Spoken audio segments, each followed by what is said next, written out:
जोहार नमस्कार, आप सभी का स्वागत है खबर झारखंड तक में। चलिए शुरुआत करते हैं आज की सबसे बड़ी खबर से। झारखंड की सियासत में उबाल, असम के मुख्यमंत्री हेमंत पर जेएमएम का बड़ा आरोप। जी हां, बता दें कि राज्य की सरकार को लगातार विभिन्न मुद्दों पर घेरने वाले असम के सीएम हेमंत बिस्व शर्मा पर सत्तारूढ़ झारखंड मुक्ति मोर्चा ने गुरुवार को एक बार फिर प्रहार किया है। महासचिव सुप्रियो भट्टाचार्य ने कहा कि हेमंत और भाजपा को आदिवासियों से स्नेह नहीं है, ये हेमंत सोरेन से चिढ़ते हैं। उन्होंने कहा कि राज्य के मदरसे को लेकर भाजपा के नेता जहर घोल रहे हैं, जबकि सर्वाधिक मदरसे भाजपा शासित राज्यों में संचालित होते हैं। सवाल उठाया कि क्या हेमंत बिस्वा शर्मा को कोई रिपोर्ट आई है कि झारखंड के मदरसों में राष्ट्र विरोधी गतिविधियां चल रही है। यहाँ संस्कृत कॉलेज और स्कूल भी चल रहे हैं, लेकिन इनको दिक्कत सिर्फ मदरसे से है। झामुमो नेता ने कहा कि भाजपा को अगर आदिवासियों से प्रेम रहता तो प्रधानमंत्री बैठे रहते और एक आदिवासी राष्ट्रपति खड़ी नहीं रहती। संसद भवन के शिलान्यास के समय एक दलित राष्ट्रपति और संसद भवन के उद्घाटन में एक आदिवासी राष्ट्रपति को कार्यक्रम से दूर नहीं रखा जाता। उन्होंने कहा, अगर असम के सीएम को इतना ही आदिवासियों से प्रेम है तो सबसे पहले वे वहां रह रहे झारखंड, उड़ीसा, छत्तीसगढ़ और बंगाल के आदिवासियों को एसटी का दर्जा दे। झारखंड विधानसभा का मानसून सत्र 26 जुलाई से होगा शुरू, 6 कार्य दिवस होंगे। जी हां, बता दें कि झारखंड विधानसभा का मानसून सत्र 26 जुलाई से शुरू होगा। मानसून सत्र 2 अगस्त तक चलेगा। इसमें कुल 6 कार्य दिवस होंगे। इस दौरान 29 जुलाई को विधानसभा में अनुपूरक बजट पेश किया जाएगा। राज्य की हेमंत सोरेन सरकार सदन में अनुपूरक बजट पेश करेगी। अनुपूरक बजट पर 23 जुलाई को चर्चा की जाएगी। राज्यपाल सीपी राधाकृष्णन ने मानसून सत्र को लेकर मंजूरी दे दी है। झारखंड विधानसभा का मानसून सत्र शुक्रवार यानी कि 26 जुलाई से शुरू होगा। 27 जुलाई और 28 जुलाई को मानसून सत्र नहीं चलेगा। शनिवार और रविवार के कारण दोनों दिन अवकाश है। 2 दिन अवकाश के बाद 29 जुलाई को झारखंड विधानसभा का मानसून सत्र फिर चलेगा। इस दिन प्रश्नकाल होगा। विधानसभा में अनुपूरक बजट पेश किया जाएगा। राज्य की हेमंत सोरेन सरकार अनुपूरक बजट पेश करेगी। झारखंड विधानसभा में 30 जुलाई को अनुपूरक बजट पर चर्चा की जाएगी। 31 जुलाई को प्रश्नकाल और राजकीय विधेयक एवं अन्य राजकीय कार्य किए जाएंगे। इस तरह 2 अगस्त तक मानसून सत्र चलेगा। मानसून सत्र में कुल 6 कार्य दिवस होंगे।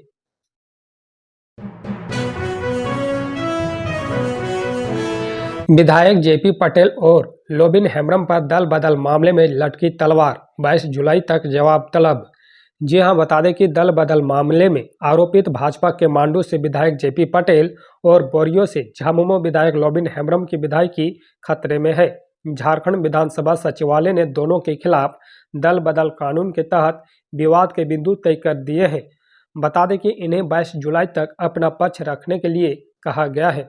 जेपी पटेल ने भाजपा छोड़कर कांग्रेस के टिकट पर हजारीबाग के संसदीय क्षेत्र से चुनाव लड़ा था।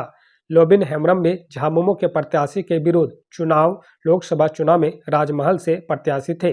दोनों विधायकों को दल की ओर से पार्टी विरोधी गतिविधियों के लिए माफी नहीं दिया जाना भी मामले का एक बिंदु तय किया गया है। स्पीकर न्यायाधिकरण में जेपी पटेल और लोबिन हेम्ब्रम के मामले में सुनवाई चल रही है।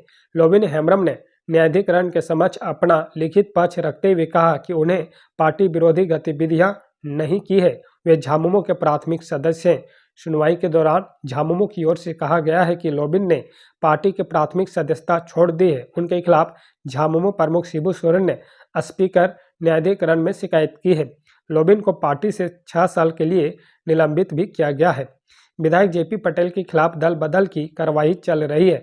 मांडू से भाजपा के विधायक जेपी पटेल लोकसभा चुनाव के पहले कांग्रेस में शामिल हो गए और हजारीबाग संसदीय क्षेत्र से चुनाव लड़ा। उनके खिलाफ भाजपा विधायक दल के नेता अमर कुमार बावरी ने स्पीकर न्यायाधिकरण में दल बदल की शिकायत की है।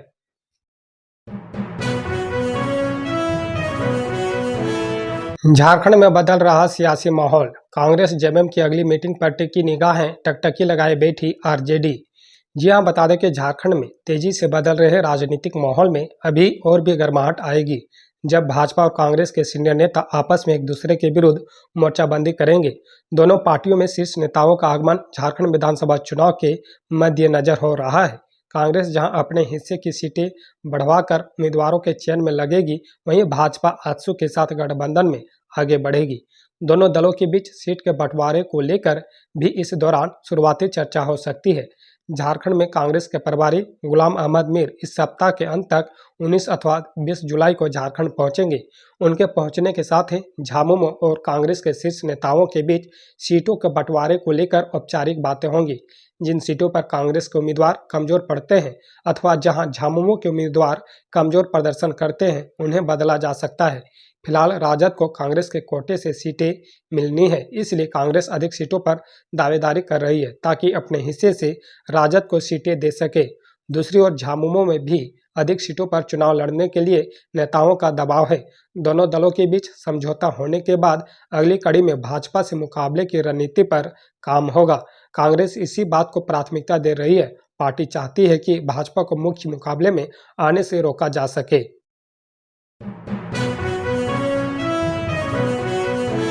कैमरून में फंसे प्रवासी मजदूरों का हुआ बकाया भुगतान, 4 दिनों में होगी वतन वापसी।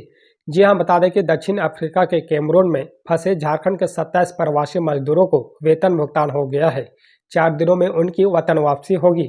मालूम रहे कि 3 माह से वेतन नहीं मिलने के कारण खाने पीने में परेशानी संबंधित वीडियो वायरल होने के बाद भारत सरकार हरकत में आई है।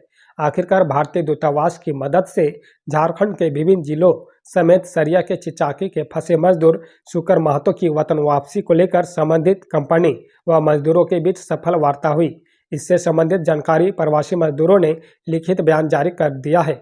कहा है कि उन्होंने आर्थिक समस्या से बीते 3 माह से जूझने के कारण L&T कंपनी के द्वारा अफ्रीका ले जाकर काम लेने के बाद भी मजदूरी उपलब्ध नहीं करने का वीडियो वायरल किया था, जो गलत था। लोगों ने अपनी भूल को स्वीकार करते हुए कहा कि गलत जानकारी के कारण जारी किए गए वीडियो से भारत तथा कैमरून के मधुर संबंध को क्षति पहुंची है। उक्त मजदूरों को L&T कंपनी नहीं बल्कि विनायक पावर नामक एजेंसी के माध्यम से अफ्रीका जाने की बात बताई। इसका निष्पादन विनायक कंपनी तथा L&T कंपनी की मध्यस्थता के कारण सफल हो पाया और 3 माह का बकाया वेतन का भुगतान के साथ वतन वापसी का भी रास्ता साफ हो गया है।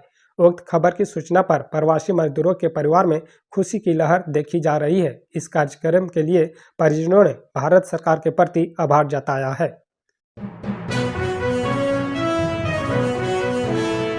झारखंड के बोकारो में दिन दहाड़े लोहा कारोबारी की हत्या, अपराधियों ने शंकर रावानी को मारी गोली। जी हां, बता दें कि झारखंड के बोकारो में गुरुवार को दिन दहाड़े एक लोहा कारोबारी की हत्या कर दी गई है। बिजनेसमैन की पहचान शंकर रावानी के रूप में हुई है।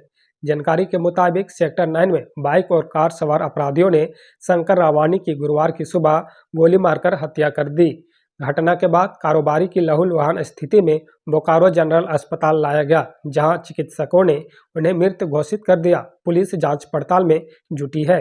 हरला थाना क्षेत्र के हटिया मोड़ स्थित भाजपा कार्यालय के पास बेखौफ अपराधियों ने गुरुवार सुबह 7:30 बजे शंकर रावानी नामक आपराधिक छवि के युवक की हत्या कर दी। मृतक को कुल 13 गोली मारकर अपराधी स्विफ्ट डिजायर कार व अपाची मोटरसाइकिल से फरार हो गए। वर्ष 2023 नवंबर में भी मृतक पर गोली चलाई गई थी, जिसमें उसके बैक व पैर में गोली लगी थी। वो उस घटना में सुरक्षित रहा। मृतक सुबह स्कॉर्पियो की धुलवाई करवा रहा था। इसी बीच चंद्रपुरा की ओर से स्विफ्ट डिजायर कार आकर रुका। कार से उतरकर 2 अपराधियों ने पिस्टल से गोलियों की बौछार कर दी। मृतक वहीं लहूलुहान होकर गिर गया। इसके बाद अपाची सवार 2 अपराधी पहुंचकर शंकर रावानी की कनफटी में सटाकर गोली मारने के बाद मौके से फरार हो गए। मृतक आपराधिक छवि का युवक था। कई हत्याओं के मामलों में आरोपी व सजायाफ्ता भी रहा है। फिलहाल वह उत्तरी क्षेत्र में विस्थापित राजनीति से जुड़ा हुआ था।